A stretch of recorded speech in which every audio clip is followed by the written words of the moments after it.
یکی از موفق‌ترین استارتآپ‌ها در جهان. اوبر، شرکتی که تاکسیرانی و صنعت حمل و نقل را دگرگون کرده است.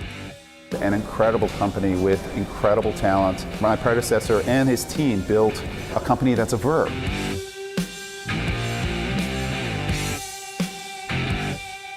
از جابجایی مسافران گرفته تا سفارش اینترنتی غذا.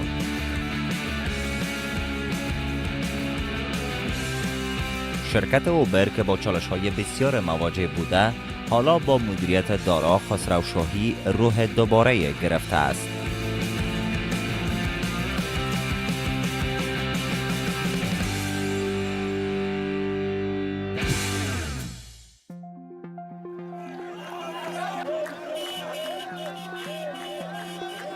مصر،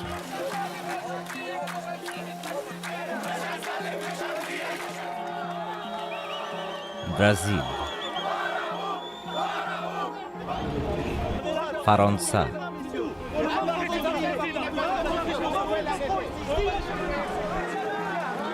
ایتالیا، هند و این فهرست همچنان ادامه دارد. در جای اعتراض تاکسیرانان، در جای دیگر خشم عمومی از آزار جنسی زنان توسط راننده. Negative headline after negative headline after negative headline. همه مرتبط با شرکت اوبر. از یک طرف شرکت آلفابت از اوبر به خاطر دزدیدن اطلاعات محرمانه شکایت کرد و از طرف دیگر یک خودروی خودران این شرکت با یک دوچرخه سوار تصادف کرد. اما در همیشه روی یک پاشنه نمیچرخد. After a rough year, Uber hopes to get back on track with a new CEO, former Expedia CEO Dari Dub. Management upheaval, allegations of corporate espionage, and revelations of sexual harassment forced the ride-hailing giant to focus on one crisis after another. Hi, I'm Dari Dub, CEO of Uber.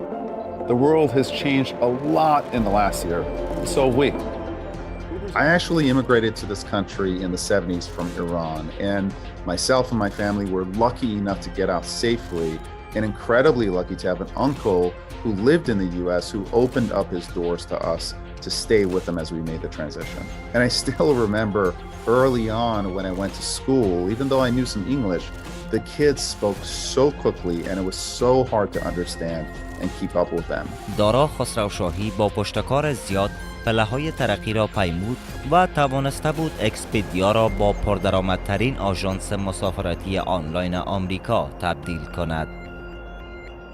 The process of my learning English was such an important part of my fitting in and really starting my life in America as an immigrant. و حالا مدیریت اوبر را در دست گرفته است.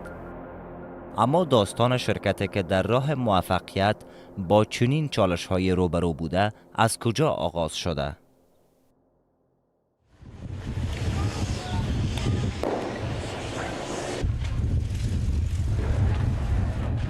سال 2009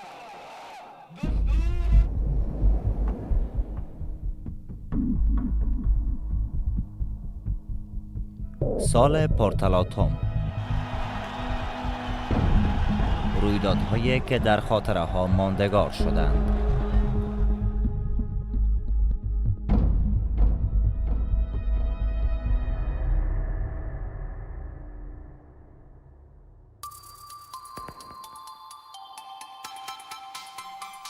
در سان فرانسیسکو، قطب تکنولوژی آمریکا، همه چیز آرام بود.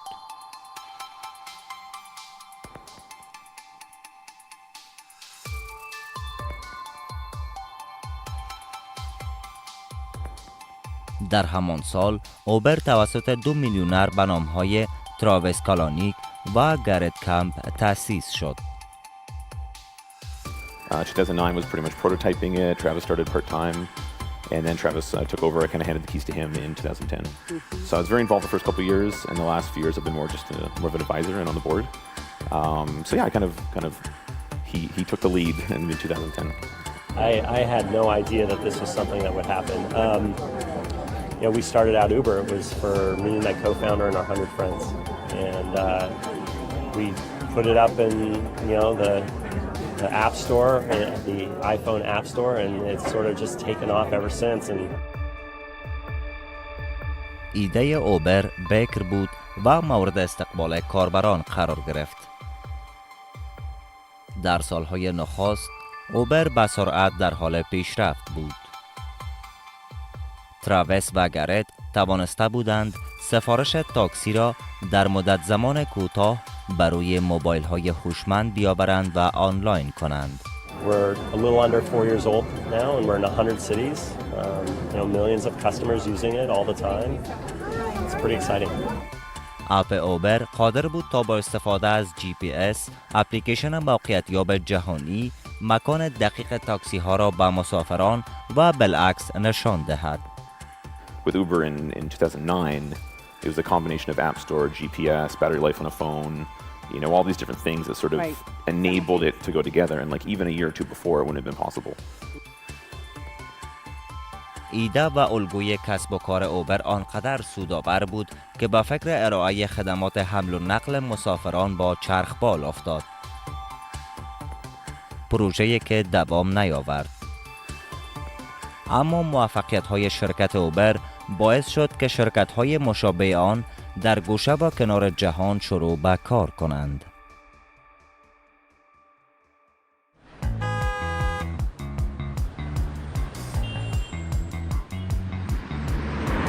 حالا شما می توانید در افغانستان آنلاین تکسی بگیرید.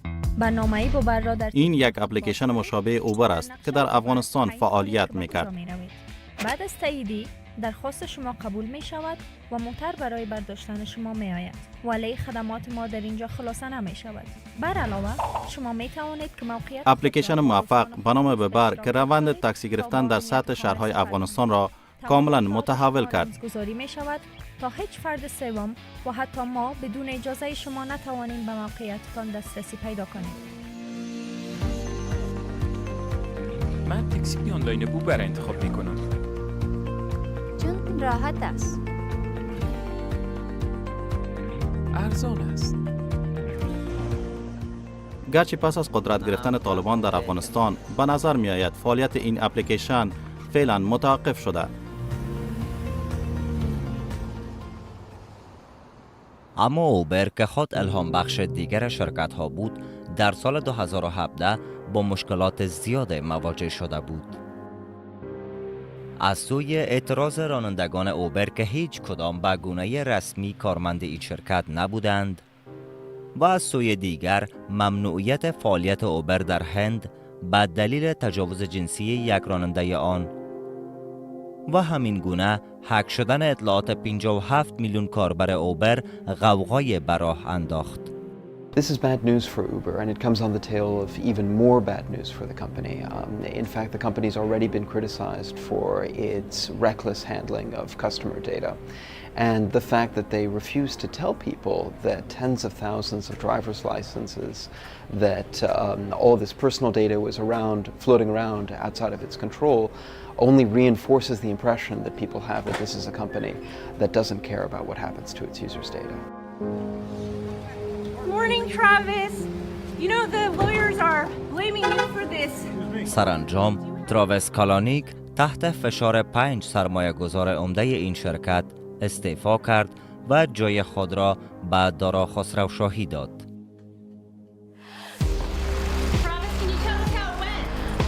Listen, I think that my predecessor made mistakes. I'm going to make mistakes as well. The fact is that I've inherited an incredible company with incredible talent. My predecessor and his team built a company that's a verb. So no one's perfect, and there's a lot that we have undertaken to fix. We have rebuilt the culture of the company. We have reprioritized safety as a #1 priority for the company. I'm sure I'm going to make mistakes along the way. دارا خسروشاهی توانست درآمد شرکت اوبر را از $7.5 میلیون در سال 2017 به 13 میلیارد دلار در سال 2019 برساند.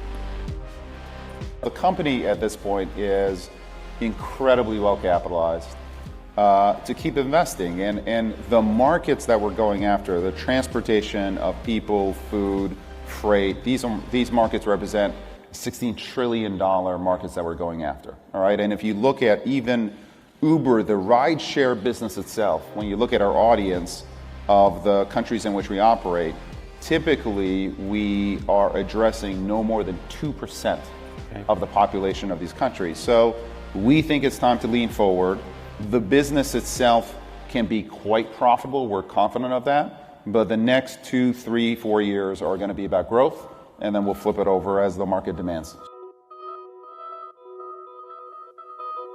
اواخر سال 2021 بود. طالب‌ها در افغانستان به قدرت رسیده بودند. هزاران افغان از ترس جانشان به دیگر کشورها پناه آوردند. و اما دارا خسروشاهی که خودش طعم سختی‌های مهاجرت را کشیده بود، اعلام کرد که شرکت اوبر در کنار ارائه کمک‌های مالی به افغان‌ها، زبان‌های دری و پشتو را هم در اپلیکیشن رانندگان اوبر اضافه می‌کند تا فرصت شغلی جدید را در اختیار پناهجویان افغان بگذارد. حالا شرکت اوبر با رهبری دارا خسروشاهی به نظر می رسد که آهسته و پیوسته از روزهای بحرانی خود به روزهای نخست و طلایی‌اش نزدیک می شود.